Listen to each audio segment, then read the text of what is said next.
राजस्थान की राजनीति में एक बार फिर पेपर लीक का जिन बाहर आ गया है, लेकिन इस बार हमला सरकार की तरफ से नहीं बल्कि विपक्ष की तरफ से हुआ है। राजस्थान कांग्रेस के अध्यक्ष गोविंद सिंह डोटासरा ने वो दांव चल दिया जिसने सत्ता के गलियारों में हड़कंप मचा दिया है।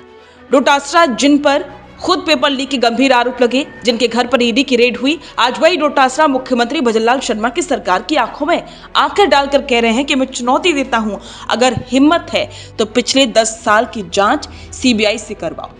आखिर डोटासरा इतने आत्मविश्वास में क्यों है? क्या उनके पास कोई ऐसा राज है जो भाजपा को मुश्किल में डाल सकता है, या फिर ये खुद को पाक साफ करने की एक राजनीतिक कोशिश? आज की इस स्पेशल रिपोर्ट में हम करेंगे डोटासरा के इस मास्टर स्ट्रोक का पूरा विश्लेषण।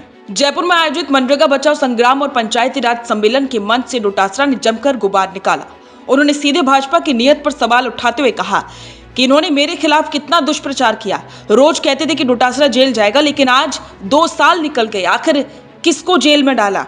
असली अपराधियों को कब पकड़ोगे?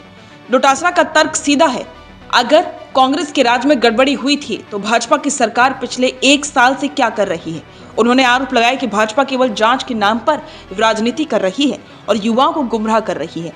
डोटासरा ने 10 साल की जांच की मांग करके गेंद अब भाजपा के पाले में डाल दी, क्योंकि इन 10 सालों में से 5 साल 2013 से 2018 खुद भाजपा का शासन रहा है।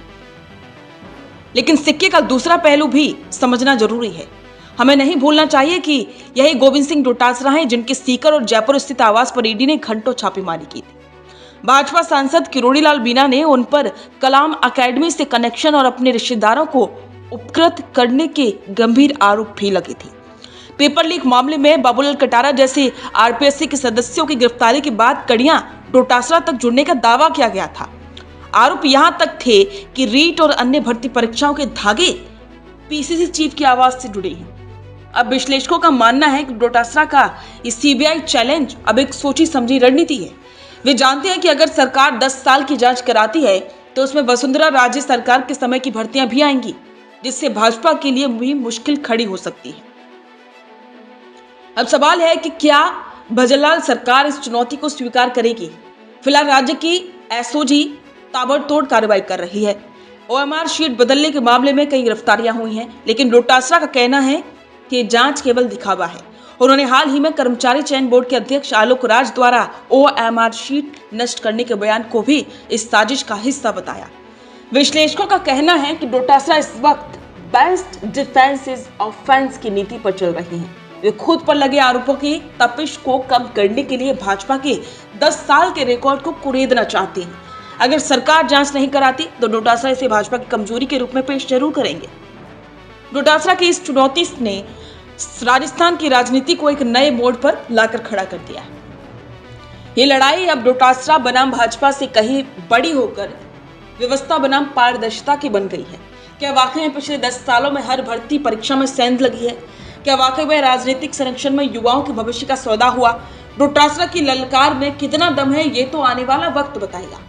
लेकिन एक बात साफ है कि जब तक सीबीआई या कोई निष्पक्ष बड़ी जांच नहीं होती, राजस्थान के लाखों युवाओं का भरोसा इस सिस्टम पर वापस नहीं लौटेगा।